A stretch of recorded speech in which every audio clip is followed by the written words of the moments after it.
It's gonna either cost you a lot of money because you're gonna make mistakes, or you're not gonna end up with the result that you're really looking for out of your remodel.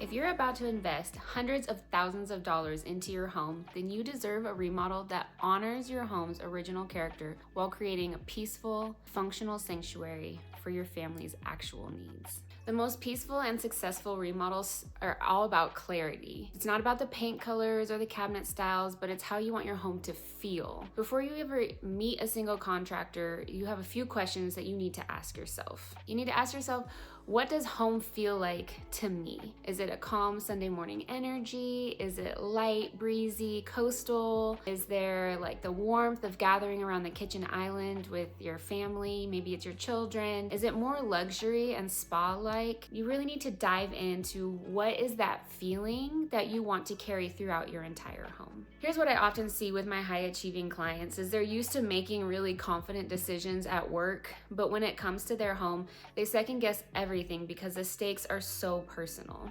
I created a remodel guide to walk you through the exact prompts that I use with my private clients so that you can do this in your own home too. And I'm gonna go through those prompts in this video as well. But if you'd like to grab that remodel guide, you can get it in the show notes now. So as I mentioned before, the first step that you need to take is to define your vision. You need to really think through that feeling that you wanna evoke in your home. So for example, if you have a craftsman home and you wanna keep that luxurious craftsman woodwork and really play off of those craftsman interiors, think about those warm family moments, the light shining through the windows, the layering of wood tones, a lot of natural elements that are so luxurious about owning a craftsman home.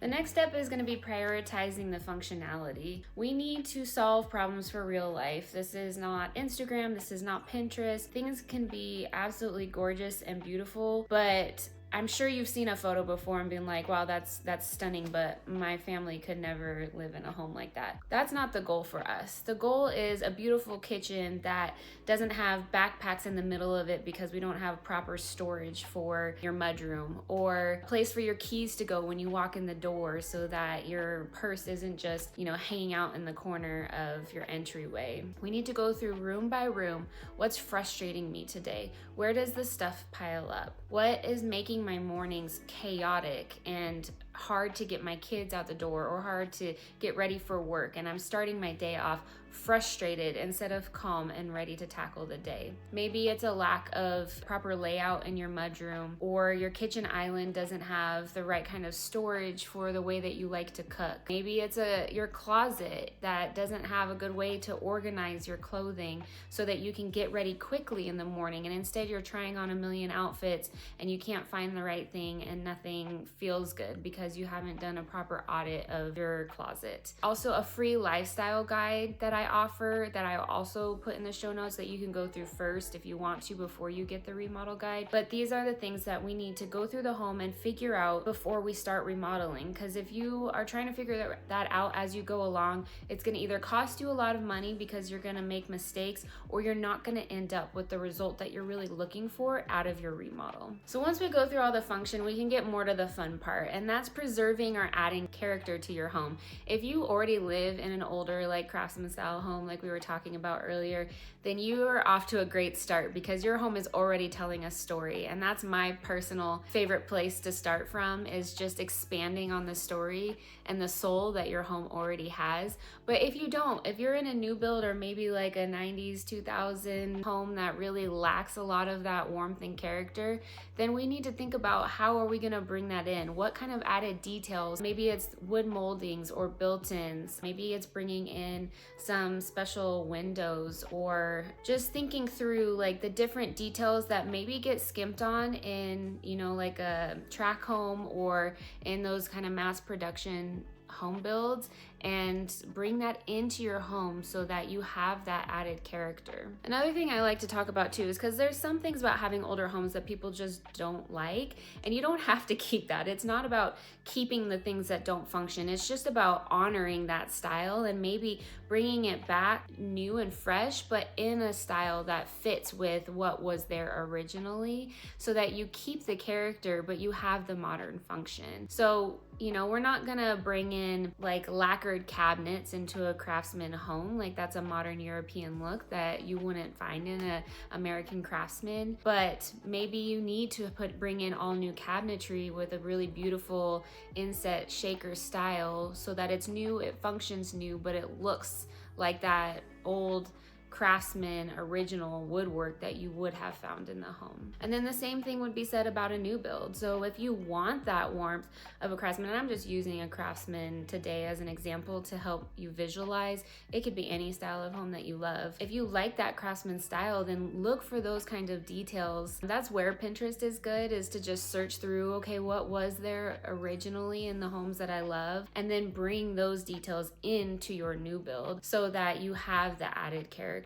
Another thing that I really like to do that just creates longevity in a home and really just speaks to, I would say this works for any style of home, but it just kind of makes that luxurious or like traditional handmade feel, is bringing in natural elements. So I try as much as possible, bring in real woods.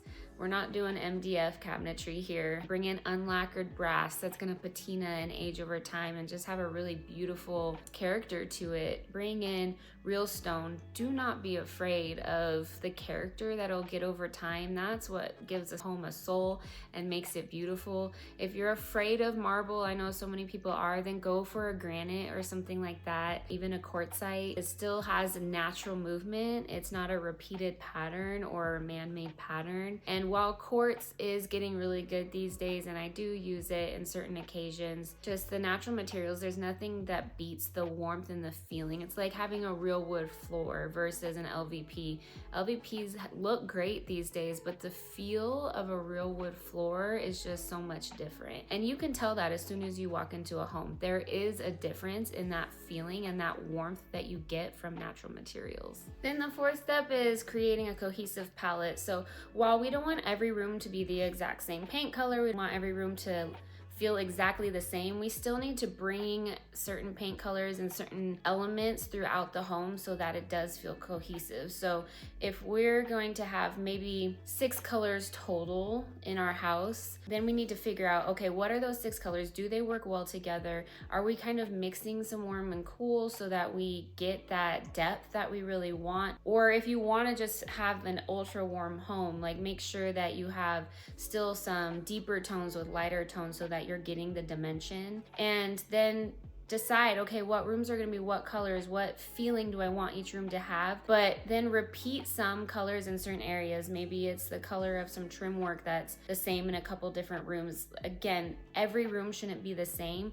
but even just repeating throughout a couple rooms will help keep that palette cohesive, keep your home feeling cohesive. Maybe it's like the metals that you use. I like to use at least 2 different metals in a home most of the time because you can fall flat with just one. Maybe you have unlacquered brass and a polished nickel, and just repeat those throughout the home so that you don't have like black in one room, satin nickel in another room, the unlacquered brass in another room. Just pick a few and then stick with those throughout the home, but then you can just use them a little bit differently. You can have a bathroom that's all polished nickel and then have a mix maybe in your kitchen of polished nickel and unlacquered brass. That's a good way to create that cohesion and have one room feeling a little bit different, but it still ties into the rest of the home. So we do that with our paint too. So maybe we have like all of our main spaces and hallways and open areas, maybe that's all the same paint color, but then you move into some bedrooms and you have coordinating colors that still go well with your main paint color, but you're gonna have a different flair. So maybe you have a kid's room. So like my daughter's has kind of beautiful warm peachy tone in her room,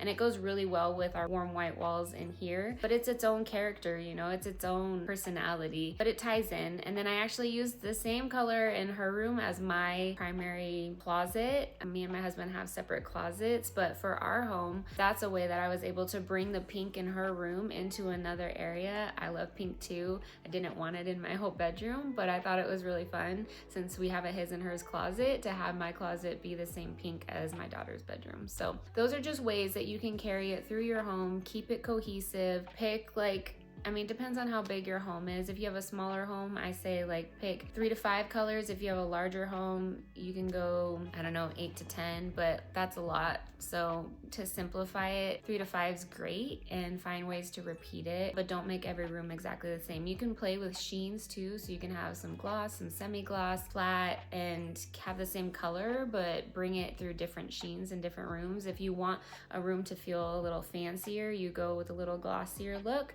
If you want a room to be a little bit more casual, you can do more of a matte. Okay, step 5 is super important, and I feel like if you hire an interior designer, you can get this done more quickly, but if you are doing this on your own, just allow it to take time. And that is sourcing your furnishings and your decor and your materials thoughtfully, slowly and intentionally. So obviously your hard finishes throughout the construction need to be done for the construction to get done. But when we're talking about sofas and pillows and side tables and different furniture pieces, high-end design takes time. And it doesn't, I say high-end design, obviously I work in more of a luxury industry, but you can do this for less money.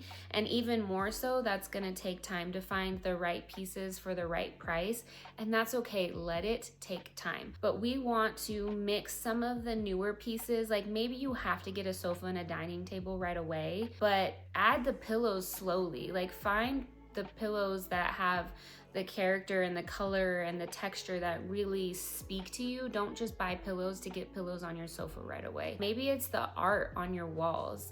You want to really have something that speaks to the story of the room. So maybe you're mixing some stuff that you already have, but then look for some really pretty vintage art that tells a story. Maybe it's like an old vignette of kitchen items, you know, that were really thoughtfully painted and hand done, and you can get it at a good price because you got it at a thrift store or at an antique store. But it takes time to find those right pieces, and then that will just add that character to your kitchen versus putting up something that you can get mass produced that is very obviously not like a hand painted piece. It's just super important to do that. We want to mix like antique, even in newer homes, even with modern styles, mixing some vintage antique pieces with the new is what's gonna make your home feel more comfortable. I wanna say almost like casual lived in feeling, so that it can be really well thought out. It can feel very warm and luxurious, but also it's lived in and you're not afraid to use the piece. It already has nicks and character and just has that soul and tells that story. And so that's how you pair with the new, to blend those together and really have that inviting, like sit down with your family over Thanksgiving and enjoy each other kind of a feeling. And then finally, the 6th step that really is the most important is planning your timeline and the budget. Things are just gonna cost a certain amount. Your contractor, if you're not working with an interior designer, should tell you based on your desires what that budget will look like. Especially if you do these steps ahead of time and come with a plan to your contractor, they're going to be able to give you a lot clearer picture of the cost of the things that you want. But you want to plan that out ahead of time, and you want to make sure you leave room for contingency, which is like that extra chunk of money for when things don't go perfectly. And especially in remodels, like you just never know what you're going to get when you open up the walls of an older home. So having that contingency is very important, and we don't want to spend all of your budget on furnishings and decor when we end up having a problem internally in the walls and you've already purchased all of your furniture, and now what? You don't have the money that you need to fix your plumbing or fix your electrical. Like that's the last thing that you want to happen. The furnishings and decor, like I had mentioned, can be done slowly over time. Even in my own home, you know, I have this desire to like wrap it up and have it be complete. I don't know that it will ever be complete. As an artist, you're kind of always changing and adding and doing new things, but I don't have all the things that I want in my home yet. I still have a coffee table from a previous home that doesn't really fully fit the space. The style is great, but the size is off. I would love new curtains. There's things that I will over time get new and add to the house, but I'm so glad that I didn't spend all of my money on new furnishings, because we had a 1941 home that was remodeled in the 70s kind of poorly. we had like mold issues and we had to do new electrical and all sorts of things that if we would have spent all this money ahead of time on furnishings and decor, I would have had no money to finish the remodel of our home, and certainly not to do it to the standard of excellence that I wanted to. There is help with figuring out your budget and your timeline in my remodel guide, and I really think it will benefit you to start there. So go to the show notes, grab that remodel guide, grab the lifestyle room by room guide to figure out your flow and function of your home that will best benefit you and your family. Come back here and let me know, or let me know even in the comments right now if this was helpful for you. If there's more things that you would like to learn about, let me know. I am here to help you, and I just hope that this is beneficial, and I'm excited to see you next week on the next video.